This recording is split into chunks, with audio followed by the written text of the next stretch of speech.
আমরা গত জুমাতে আমাদের সামাজিকভাবে সবচেয়ে বেশি জরুরি যে লেনদেন, যার মধ্যে ইবাদত এবং লেনদেন দুটি জড়িত, তা হচ্ছে বিবাহ শাদী। এই বিবাহ শাদী সম্পর্কে বয়ান শুনতেছিলাম। আমরা শুনতেছিলাম বিবাহের সুন্নত তরিকা কি কি।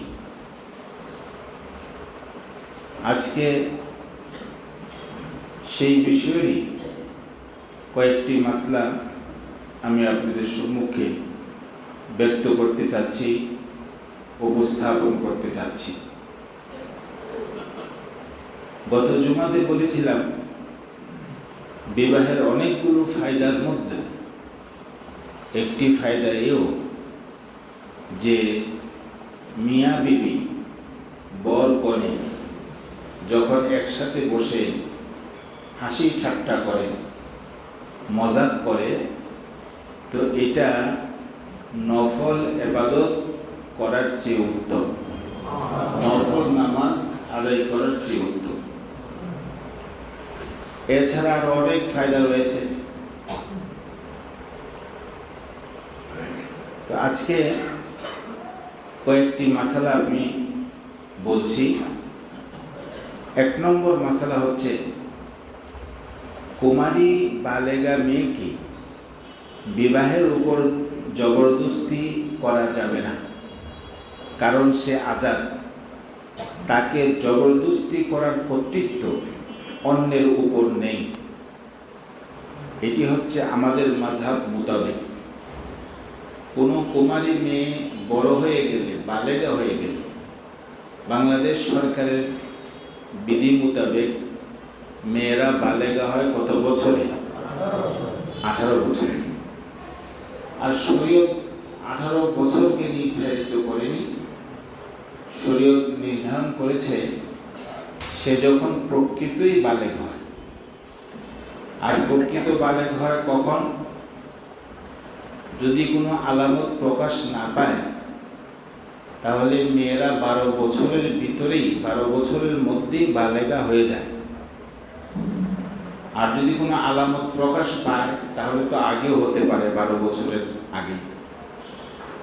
ছেলেদের ক্ষেত্রে যদি কোনো আলামত প্রকাশ না পায়, তাহলে তার 15 বছরের মধ্যে সে বালেগ হয়ে যাবে। এটা হচ্ছে শরীয়ত সম্মত বিধান।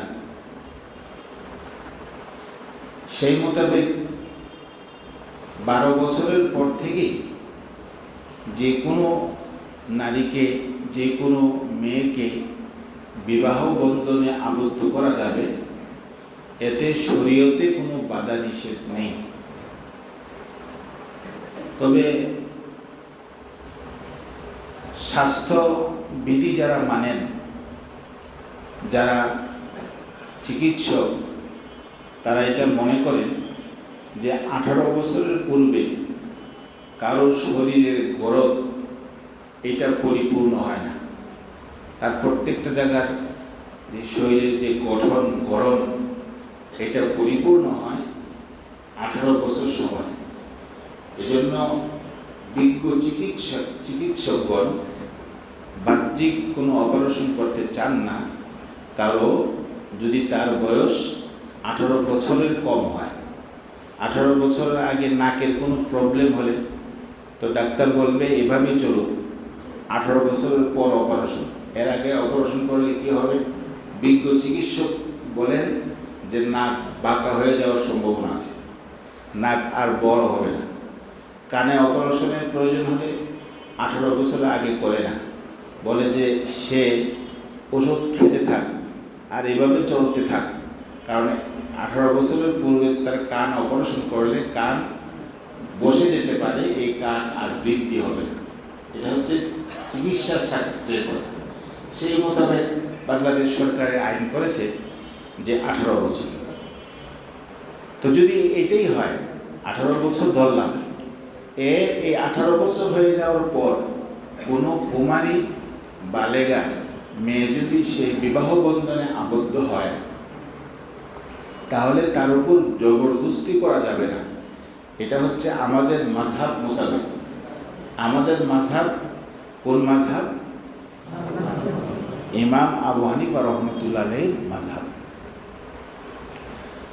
সম্মানিত ভাইরা, দ্বিতীয় মাসলা হচ্ছে যে ওলি কুমারী বালেগা মেয়ের কাছ থেকে অনুমতি চাইবে, অতঃপর সে চুপ রইল কিংবা হাসল, তাতে অনুমতি সাব্যস্ত হবে। এটি হাদিস শরীফে এসছে এবং হিদায়া কিতাব দ্বিতীয় খণ্ড 314 নম্বর পৃষ্ঠায় এই মাসালাটি উল্লেখ আছে। কোনো কুমারী মেয়ে বালেগা তার কাছ থেকে অনুমতি চাইবে। কে অনুমতি চাইবে? তার ওলি।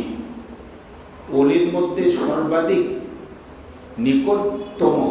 নিকটবর্তী ওলি হচ্ছে তার পিতা। তার পিতা তার কাছ থেকে অনুমতি চাইবে। অনুমতি চাইলে সে যদি চুপ থাকে তাহলে বুঝতে হবে সে এই বিবাহেতে রাজি আছে। কারণ পিতার সামনে সে আমি রাজি, আমার সম্মতি আছে, এতটুকু কথা সে বলতে পারবে না, সে লজ্জা পাবে। কারণ সে কি মেয়ে? কুমারী মেয়ে। সে যদি হাসে, মুচকি হাসে বা এমনি হাসে, সেটাও অনুমতি সাব্যস্ত হবে। কেন? হয়তো সে বিবাহের কথা শুনে আনন্দ পেয়েছে, তার ভালো লেগেছে, এই জন্য সে হাসছে। তৃতীয়, যদি সে কাঁদলেও অনুমতি সাব্যস্ত হবে। কেন?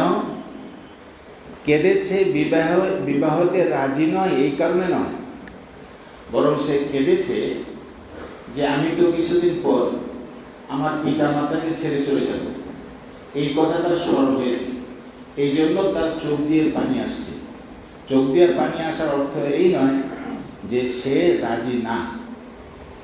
তাহলে অভিভাবক পিতা সে যদি তার নিকট প্রস্তাব রাখে অমুক ছেলেকে তোমার নিকট বিবাহ দিতে চায়, আর মেয়ে যদি কাঁদে, তাহলে এটাও অনুমতি বোঝা যাবে। বুঝতে পেরেছেন? এরপর 3 নম্বর মাসালা, ওলি ছাড়া অন্য কেউ যদি অনুমতি চায় তাহলে চুপ থাকলে কিংবা হাসলে কিংবা কাঁদলে অনুমতি সাব্যস্ত হবে না, জবান দ্বারা বলা জরুরি হবে। ওলির সবচেয়ে নিকটবর্তী কাকে বললাম? বাবা, পিতা। পিতা না থাকলে ভাই, সহোদর ভাই, আপন ভাই, চাস্তো ভাই না, ঔরসজাত ভাই, মায়ের পেটের ভাই, যেটা আমরা বুঝি, সেই ভাই। তো মাসলা হচ্ছে যে যদি এরা ছাড়া অন্য কেউ অনুমতি আনতে চায় আর কুমারী বালেগা মেয়ে প্রস্তাব শোনার পর যদি চুপ থাকে, তাহলে এটা অনুমতি সাব্যস্ত করবে না। উদাহরণস্বরূপ, তার মামা প্রস্তাব নিয়ে গেল, মেয়ের মামা, তো মামা যদি প্রস্তাব নিয়ে যায়, অথবা মেয়ের চাচা প্রস্তাব নিয়ে গিয়েছে, অথবা এই ধরনের কাছের যেসব আত্মীয় আছে তারা প্রস্তাব নিয়ে গিয়েছে, আর এমন অবস্থায় মেয়ে চুপ রইল, তাতে অনুমতি সাব্যস্ত হবে না। মেয়ে কাঁদলো, অনুমতি সাব্যস্ত হবে না। মেয়ে হাসলো, অনুমতি সাব্যস্ত হবে না, যতক্ষণ পর্যন্ত সে জবান দ্বারা, তার মুখ দ্বারা আলহামদুলিল্লাহ, কবুল, বিসমিল্লাহ এই ধরনের শব্দ প্রয়োগ না করবে, ততক্ষণ পর্যন্ত অনুমতি সাব্যস্ত হবে না। বুঝতে পেরেছেন?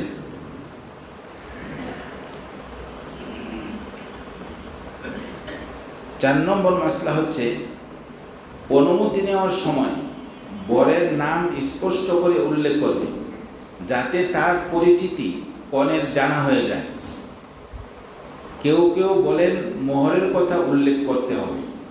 ওলামায়ে কেরামের কেউ কেউ বলেন যে অনুমতি নেওয়ার সময় মোহরের কথা উল্লেখ করতে হবে, কেউ বলেন মোহর উল্লেখ করার প্রয়োজন নেই, শুধু নাম উল্লেখ করবে, পিতার নাম উল্লেখ করবে, এভাবে বরের নাম উল্লেখ করবে যাতে মেয়ে বুঝতে পারে যে অমুক ছেলের সাথে তার পরিণয় সূত্রে আবদ্ধ হচ্ছে, সেই বিবাহ বন্ধনে আবদ্ধ হচ্ছে অমুক ছেলের সাথে। এটা যদি তার জানা হয়ে যায়, সুস্পষ্ট হয়ে যায়, এইটাই তাতে অনুমতি সাব্যস্ত হবে। জানা হয়ে যাওয়ার পর পিতা এই প্রস্তাব দেওয়ার পর যদি মেয়ে চুপ থাকে তাহলে অনুমতি সাব্যস্ত হয়ে যাবে। 5 নম্বর মাসলা হচ্ছে, যদি বিবাহিত বালেগা মেয়ের কাছ থেকে অনুমতি চাওয়া হয় বিবাহ সম্পর্কে, তাহলে তার পক্ষ থেকে জবান দ্বারা অনুমতি জরুরি। চুপ থাকলে অনুমতি সাব্যস্ত হবে না। কার কাছ থেকে পিতা অনুমতি আনতে গিয়েছে? বিবাহিত মহিলা, অর্থাৎ তার এই মেয়ের আরেক জায়গায় বিবাহ হয়েছে, যে কোনো কারণে সে এখন চলে আসছে, এখন দ্বিতীয় বিবাহ যখন দিবে, তখন যখন অনুমতি আনতে যাবে তার ওলি, তার অভিভাবক, তখন চুপ থাকলে অনুমতি সাব্যস্ত হবে না। তখন আর তার শরম নেই, বাবাকে সুস্পষ্টভাবে বলতে হবে আলহামদুলিল্লাহ, বা আমি রাজি আছি, বা বিসমিল্লাহ, এই ধরনের বললে এগুলো অনুমতির শব্দ, তো অনুমতি সাব্যস্ত হবে, জবান দ্বারা বলতে হবে। কিন্তু যদি বিবাহিত না হয়, কুমারী হয়, তাহলে পিতার সামনে, ভাইয়ের সামনে চুপ থাকলেই অনুমতি সাব্যস্ত হবে। 6 নম্বর মাসালা, বুলাদিয়াত মানে হচ্ছে অভিভাবকত্ব। অভিভাবকত্ব কার হাসিল হবে, কার জন্য অভিভাবকত্ব হাসিল হবে? এখানে ইমাম মালিক রহমতুল্লাহ বলেন যে অভিভাবকত্ব শুধু পিতার জন্য হাসিল হবে, পিতা ছাড়া অন্য কেউ ওলি হতে পারবে না, অভিভাবক হতে পারবে না পিতা ছাড়া অন্য কেউ। এটি ইমাম মালিক রহমতুল্লাহের কথা। ইমাম শাফি রহমতুল্লাহ বলেন বাপ এবং দাদা ছাড়া অন্য কেউ ওলি হওয়ার যোগ্যতা রাখে না, অন্য কেউ ওলি হতে পারবে না। কিন্তু আমাদের মাযহাব দেখেন কত সহজ, আমাদের মাযহাব কত আসান। আমরা বলি যে না, অভিভাবকত্ব শুধু পিতা আর দাদার মধ্যে সীমাবদ্ধ নয়, বরং যারা নিকটবর্তী তাদের মধ্যে সীমাবদ্ধ। এক শ্রেণীর নিকটবর্তী যদি অনুপস্থিত থাকে, তাহলে আরেক শ্রেণীর নিকটবর্তী সে অভিভাবক হতে পারবে। উদাহরণস্বরূপ, পিতা নাই কিন্তু ভাই আছে, তাহলে এখন অভিভাবক কি হবে? ভাই অভিভাবক হবে। দাদা আছে, দাদা অভিভাবক হবে। ভাই নাই, তার ছেলে আছে, তাহলে সে অভিভাবক হবে। এভাবে করে আমরা বলি যে সবচেয়ে নিকটবর্তী যে সে অভিভাবক হবে। এটা যদি না হয় তাহলে তো মুশকিল হয়ে যাবে বিবাহ বন্ধন আবদ্ধ হওয়ার ব্যাপার সিদ্ধান্ত। এই কারণে ইমাম আবু হানিফা রাহমাতুল্লাহ আলাইহি বলেন যে অভিভাবকত্ব এটা নিকটতমী যারা আছে তাদেরই হাসিল হবে। আর ইমাম শাফি রহমতুল্লাহ আলাইহি বলেন শুধু পিতা এবং দাদা। ইমাম মালিক রহমতুল্লাহ আলাইহি বলেন শুধু পিতার জন্য অভিভাবকত্ব সাব্যস্ত হবে, হাসিল হবে। অভিভাবকত্ব চলবে কার উপর? আমাদের মাযহাব হচ্ছে যে অভিভাবকত্ব চলবে শুধু ছোট্ট মেয়ে, নাবালেগ মেয়ে, তার উপর অভিভাবকত্ব চলবে। অন্যরা বলেন, অন্য ইমামগণ বলেন না, বালেগা মেয়ের উপর অভিভাবকত্ব চলবে। আমরা বলি আমাদের মাযহাব হচ্ছে যে না, শুধু ছোট যে তার উপর অভিভাবকত্ব চলবে। আমাদের মাযহাব মানুষের উপকারার্থে বেশি, কারণ ওই শর্ত লাগালে যদি কোনো মেয়ে, বালেগা মেয়ে, আকলমান মেয়ে কোনো ছেলেকে, ভালো ছেলেকে পছন্দ করে, তাহলে এখানে তার স্বাধীনতার উপরে আঘাত হানা হয়। এই জন্য আমাদের মাযহাব মানুষের জন্য উপযোগী, আমাদের মাযহাব মানুষের জন্য উপকারী। এই জন্য আমাদের মাযহাব হচ্ছে যে ওইটা শুধু নাবালেগ মেয়ের উপর কর্তৃত্ব চলবে, বালেগা মেয়ের উপর কর্তৃত্ব চলবে না, অভিভাবকত্ব চলবে না। 7 নম্বর মাসালা, যখন বিবাহ বন্ধনে আমরা আবদ্ধ করতে যাব তখন শরীয়তের বিধান হচ্ছে কুফু, অর্থাৎ সমান সমান আছে কিনা উভয় পক্ষ, এটার প্রতি দৃষ্টি রাখা। এটা খুব জরুরি, খুব লক্ষণীয়। যদি এই সমান সমান এই বিধান যদি না হয় তাহলে উভয় পক্ষের মধ্যে বিবাহ বন্ধনে আবদ্ধ হলে খুব তাড়াতাড়ি এই বিবাহ ফাটল ধরতে পারে, এই বিবাহ বিচ্ছিন্ন হতে পারে খুব তাড়াতাড়ি। এজন্য শরীয়তের এক বিশাল সীমারেখা কুফু, অর্থাৎ সমান সমান বরাবর মতো সাদৃশ্য এটা আছে কিনা এটা খেয়াল রাখতে হবে। সাদৃশ্য বরাবরই বা বরাবর সমান সমান দেখবে কোন কোন বিষয়ের প্রতি। 1 নম্বর দেখবে নসব, বংশের দিক দেখবে যে আমাদের বংশ কি তাদের বংশ কি। আজকাল আধুনিকতার পরিচয় দিতে গিয়ে মানুষ বংশের নামকে নামের সাথে থেকে বাদ দিয়ে দিয়েছে। এটা কিন্তু ঠিক করে না, এবং এইটার পক্ষে আমাদের দেশের বড় বড় আলেম ওলামা যারা আছে কেউ এটার পক্ষে নয়। এখন আমরা শরম পাই, নাম অমুক শেষে ভুইয়া লাগাইতে শরম পাই, নাম অমুক শেষে তালুকদার লাগাইতে শরম পাই, নাম অমুক শেষে পাঠান লাগাইতে শরম পাই। সত্য না ভাই? কিন্তু এটা ঠিক করেনি, কারণ এই বংশ পরিচয়। ভুইয়া বংশ তো খারাপ না, ভুইয়া কোত্থেকে আসছে? আমি শুনেছি ভূ থেকে ভুইয়া আসছে। ভূ মানে জমি। যে বংশের ঊর্ধ্বতন লোকেরা অনেক জমির মালিক ছিল তাদেরকে বলা হতো ভুইয়া, তাদের বংশধরকে বলা হয় ভুইয়া। তাহলে খারাপ কি বিষয়টা? বিষয়টা খারাপ নয়, শব্দের অর্থ খারাপ নয়, কিন্তু এটা আজকে লাগাতে সরল পায় ওই ভুইয়া।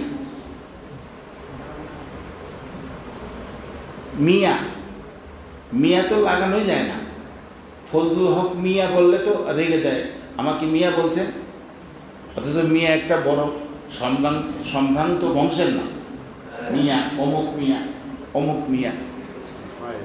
আমাদের পাইলট স্কুলের বর্তমান প্রিন্সিপাল যিনি, ওনার নাম হচ্ছে আলাউদ্দিন মিয়া না শেষ, তো ওনার বংশ তো মিয়া বংশ।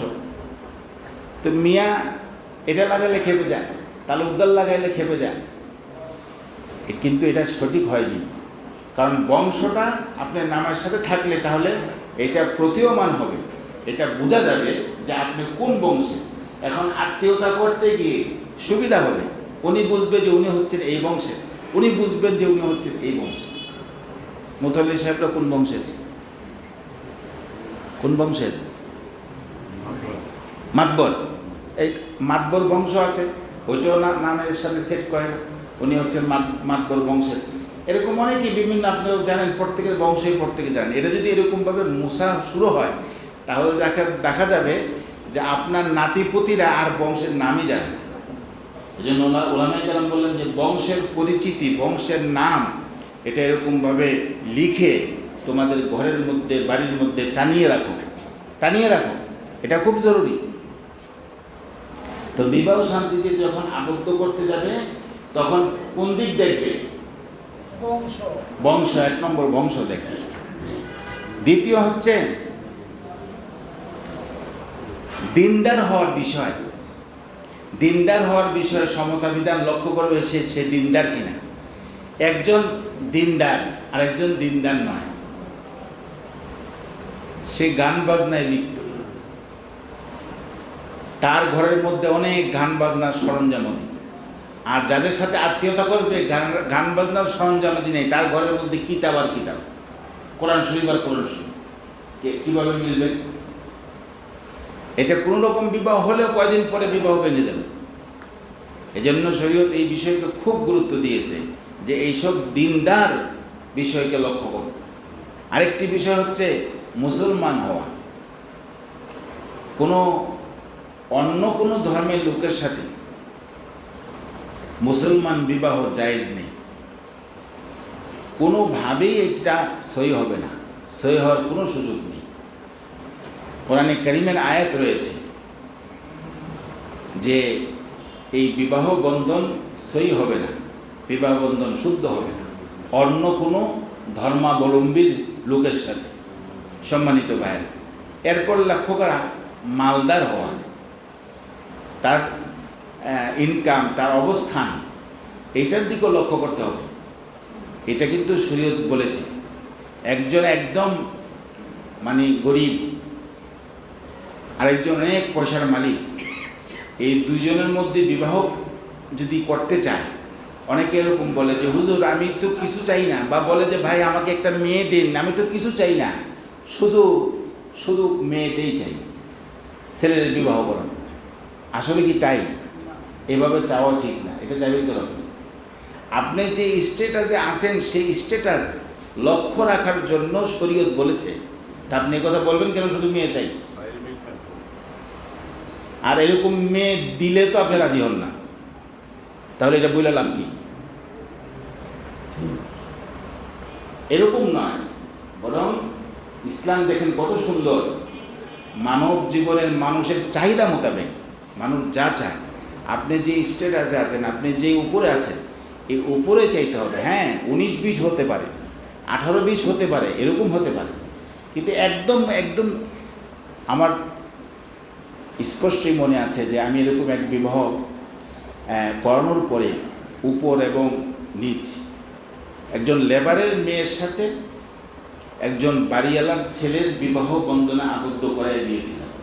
সেটা টিকে নি, 3 দিনও টিকে নি। তখন বুঝে আসছে যে এই যে শরীয়তের কিতাবের কথা, শরীয়ত সম্মত বিধান মানুষের জন্য কত উপকারী, কত জরুরি। তো এইটার দিকেও আপনার লক্ষ্য করতে হবে। দ্বিতীয় লক্ষ্য করতে হবে পেশার দিক। আমাদের উস্তাদ হাদিসের কিতাব বুঝাতে গিয়ে বলেন, একজন হচ্ছে মুচিও তো পেশা। এখন মুচির মেয়ের সাথে এখন তুমি আলেম হয়ে যদি বিবাহ বন্ধনে আবদ্ধ করতে চাও, আমাদেরকে বুঝাইতে গিয়ে বলছেন, তাহলে এইটাই হচ্ছে কুফু ছাড়া হবে, সমান সমান হলো না। হ্যাঁ, মুচি একটা পেশা, এটাকে তো ধিক্কারের নজরে তাকানো যাবে না। হ্যাঁ, ওনাদের মতো আরও যারা আছেন তাদের সাথে তাদের কুফু হবে। তো এই জন্য এইসব বিষয়ে খুব লক্ষ্য রাখা। সম্মানিত ভাইরা, ভদ্র মহিলা অস্বীকার করে বিবাহ বন্ধনে আবদ্ধ হতে অসভ্য ছেলের সাথে, নিচ কুলে জন্ম ছেলের সাথে। এই জন্য এই কুফু সমতা বিধান খুব জরুরি। 8 নম্বর মাসলা হচ্ছে, কোনো মেয়ে যদি কুফু ছাড়া বিবাহ বন্ধনে আবদ্ধ হয়, তাহলে অভিভাবকের এই অধিকার হাসিল হবে যে সে এই বিবাহ ভেঙে দিতে পারবে। আপনার ছেলে যদিও বালেগা, আপনার মেয়ে যদিও বালেগা, আপনার ছেলে বালেগ, মেয়ে বালেগা, কিন্তু বিবাহ করতে গিয়ে এমন করেছে যে সে কুফু মেনটেন করে নেয়, সমান সমান মেনটেন করে নেয়, আপনার চেয়ে অনেক নিচু কুলের মেয়েকে নিয়ে আসছে, অথবা নিচু কুলের ছেলের সাথে আপনার মেয়ের বিবাহ হয়ে গিয়েছে। এখন দেখেন, ইসলামী শরীয়ত আপনাকে এখতিয়ার দিয়েছে, আপনি ইচ্ছে করলে বিবাহকে ভেঙে দিতে পারেন, ভেঙে দিতে পারবেন যে না, এটা আমাদের সাথে মিলেনি, এই বিবাহ হবে না, এই অধিকার আপনাকে দিয়েছে। সম্মানিত ভাইরা, এরপর যে বিষয়টি বলতে চাচ্ছি সেটা হচ্ছে মোহর। বিবাহের এই লেনদেনে আক্তের মধ্যে এক গুরুত্বপূর্ণ বিষয় হচ্ছে মোহর। মোহর আমাদের দেশের বিধান হচ্ছে, বলে যারে মোহর নিয়ে তো বাড়াবাড়ি করো কেন, একটা লেখাও না, বেশি লেখলে তো সৌন্দর্যই, মানুষ শুনলে ভালো বলবে, এই জন্য বুঝি মোহর লিখানো হয়। বেশি যদি হয় তাহলে মানুষ কি বলবে, সুন্দর বলবে, ভালো বলবে, লেখাও না বেশি, অসুবিধা কি? এটাও ঠিক নয়, কারণ মোহর পরিশোধ করতে হবে। আমি কোরআনে কারীমের এক আয়াত তেলাওয়াত করেছি, প্রথমে সূরা নিসার আয়াত। এখানের মধ্যে আল্লাহ তাআলা উল্লেখ করেছেন যে মহর পরিশোধ করো। মহর পরিশোধ করতে হবে কোরআনে কারীমের বিধান।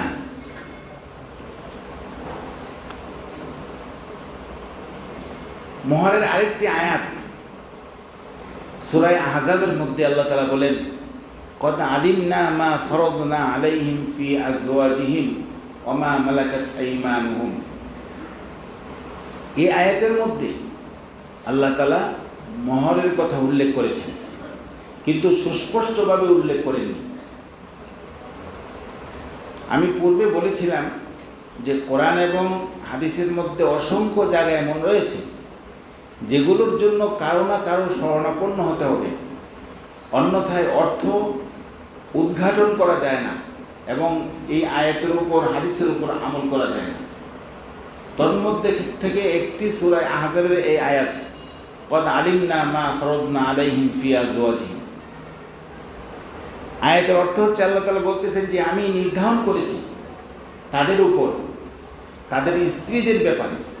তো আল্লাহ তাআলা যে নির্ধারণ করেছেন, কি নির্ধারণ করেছেন, কত পরিমাণ নির্ধারণ করেছেন, ওলামায়ে কেরাম বলেন, ইমামগণ বলেন, এই আয়াতটি হচ্ছে মোহর ফরজ হওয়ার আয়াত, কিন্তু এখানে উল্লেখ নেই মোহর কত হবে।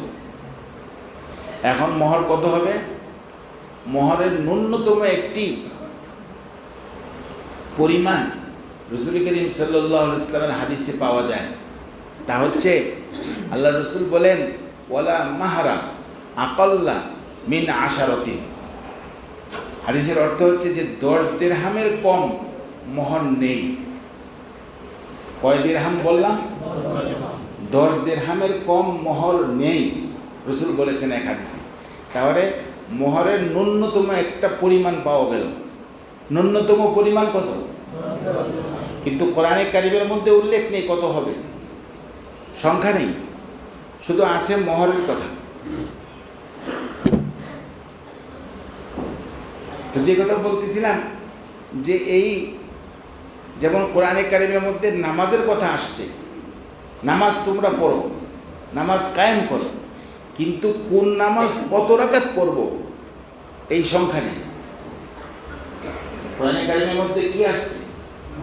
নামাজের কথা আসছে, যাকাতের কথা আসছে, কিন্তু কি পরিমাণ যাকাত দিব এই কথা উল্লেখ নেই। কত পরিমাণ যাকাত দিব, নামাজ, এই 5 ওয়াক্ত নামাজ, কোন নামাজ কত রাকাত পড়ব এটা কোরআনে কারীমের মধ্যে নেই। ঠিক অনুরূপভাবে মোহরের কথা আসছে, কিন্তু মোহরের যে পরিমাণ, এই পরিমাণ এখানে আসেনি। এখন মোহরের পরিমাণ, ন্যূনতম পরিমাণ রাসূল এক হাদিসের মধ্যে ইরশাদ করেন কত দিরহাম? 10 দিরহাম। সেই 10 দিরহাম কত ভরি হয়? এটা 2 রকম হিসাব। একরকম হিসাবে অনেক বেশি হয়ে যায়, আরেক রকম হিসাবে কম হয়। সেই হিসাবে আমরা সমস্ত উম্মতের ফায়দার জন্য ইমাম আজম আবু হানিফা রহমতুল্লাহ আলাইহি যেটা সহজ হবে, মানুষের জন্য সুবিধা হবে, সেটাকে তিনি গ্রহণ করেছেন। গ্রহণ করে বলেছেন যে এখানে 10 দিরহাম হবে 30.6775 গ্রাম।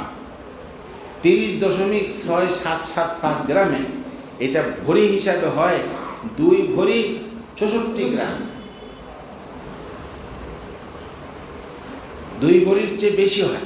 তাহলে 2 ভরি যদি হয় 64, তাহলে এখানে আপনার গুণ করলে যদি আপনি 1200 টাকা দিয়ে, অর্থাৎ এটা রূপার হিসাব, রূপার হচ্ছে এই ভরি 2.5 ভরিরও বেশি, 2.5 ভরিরও বেশিটা যদি আপনি দিয়ে হিসাব করেন, কি বলে এটাকে 1200 টাকা দিয়ে হিসাব করেন, তাহলে এর মূল্য আসে 3157 টাকা। তাহলে সর্বনিম্ন মোহরের যে পরিমাণ আমাদের মাযহাব মোতাবেক, ইমাম আজম আবু হানিফা রহমতুল্লাহের মাযহাব মোতাবেক কতটুকুন হলো? 3200 টাকায় ধরেন না, 3157, আচ্ছা 3200 টাকা ধরেন। কত টাকা? সবাই বলেন 3200। এর কমে যদি কেউ মোহর নির্ধারণ করে তাহলে বিবাহ সই হবে না। মোহর এটা হবে না। মোহর এই এর কমে যদি নির্ধারণ করা হবে না। এখন আপনাদের এটা মনে মনে একটা প্রশ্ন বা খারাপ লাগতে পারে যে এত কম নির্ধারণ করা হলো ন্যূনতম, এটা আপনাদের মনে প্রশ্ন জাগতেও পারে বা খারাপ লাগতে পারে যে এত কম। মজিবুর ভাই তো কইতেছে এত কম, আমি হলে তার একটু বেশি দরকার, 1450 বছর আগে এরকম মনে আসতে পারে।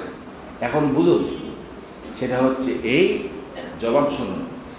জবাব হচ্ছে এই যে আমাদের ইমামের নিকট হচ্ছে এইটা 10 দিরহাম, কিন্তু ইমাম শাফি রহমতুল্লাহ আলাইহি কি বলেন জানেন?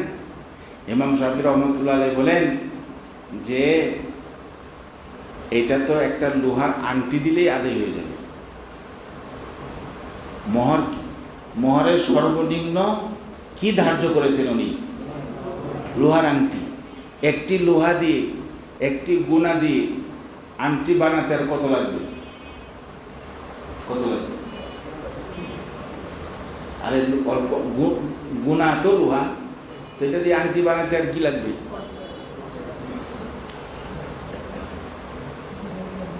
দশ টাকা হলেও তো হয়ে যাবে।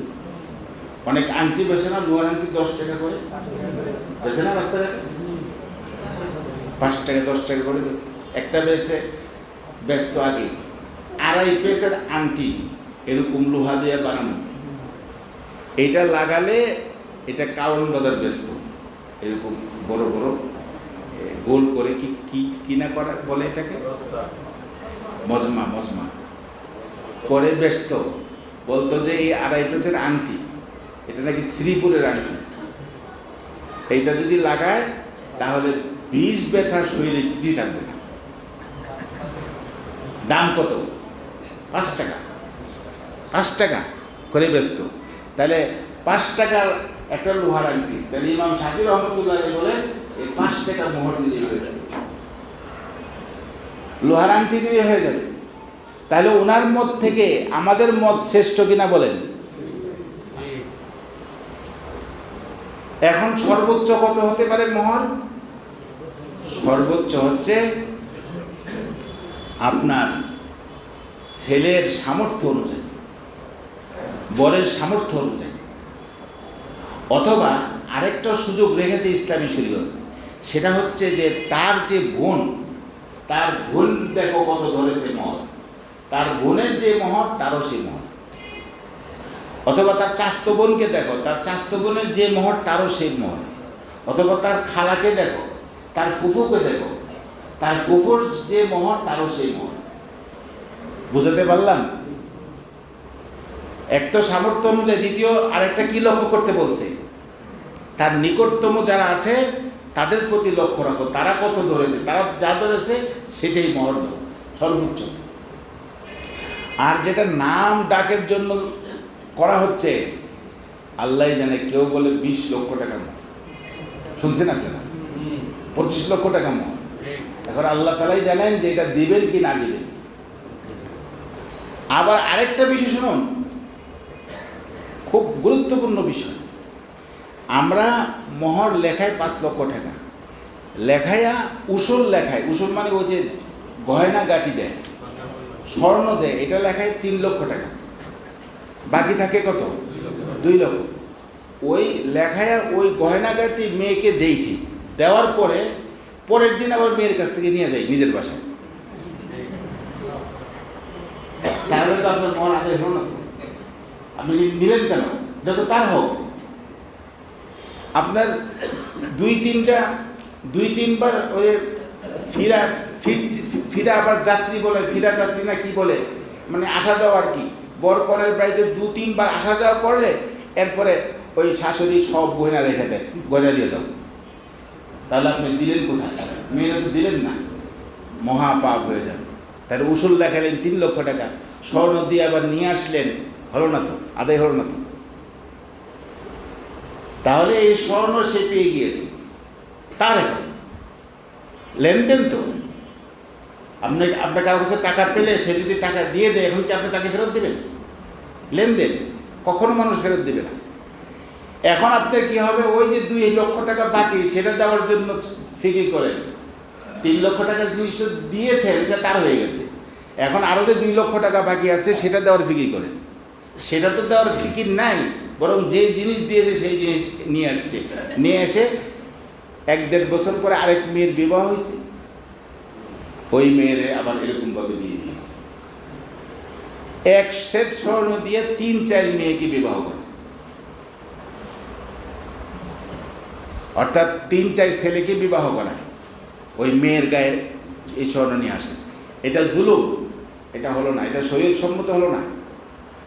এটা ওই মেয়ের প্রতি জুলুম করলেন, আপনার 1 সেট বানায় 3-4 ছেলেকে বিবাহ করালেন, এটা জুলুম করলেন, হলো না। এটা খুব মনে রাখবেন, এটা কিন্তু আমাদের প্রায় জায়গায় হয়ে থাকে। সম্মানিত ভাইরা, বিবাহের পরে এই মোহর ইচ্ছে করলে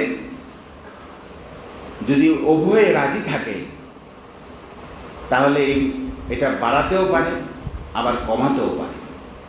যদি স্বামী স্ত্রী উভয়ে রাজি হয়ে যায় যে 5 লক্ষ টাকা ধরা হয়েছে, ঠিক আছে তুমি এখন আমাকে 3 লক্ষ টাকা দিয়ে দাও, আর 2 লক্ষ লাগবে না, আর যদি দিয়ে দেয় তাহলে আদায় হয়ে যাবে। আবার যদি এমন হয় যে তারা উভয়ে রাজি হয়ে বলে 5 লক্ষ টাকা কম হয়ে গিয়েছে, এখন আরও 1 লক্ষ টাকা দাও, আরও 2 লক্ষ টাকা দাও, আর যদি স্বামী যদি রাজি থাকে তাহলে এটা তার পরিশোধ করতে হবে, এটা তার আদায় করতে হবে, এটা শরীয়তের বিধান।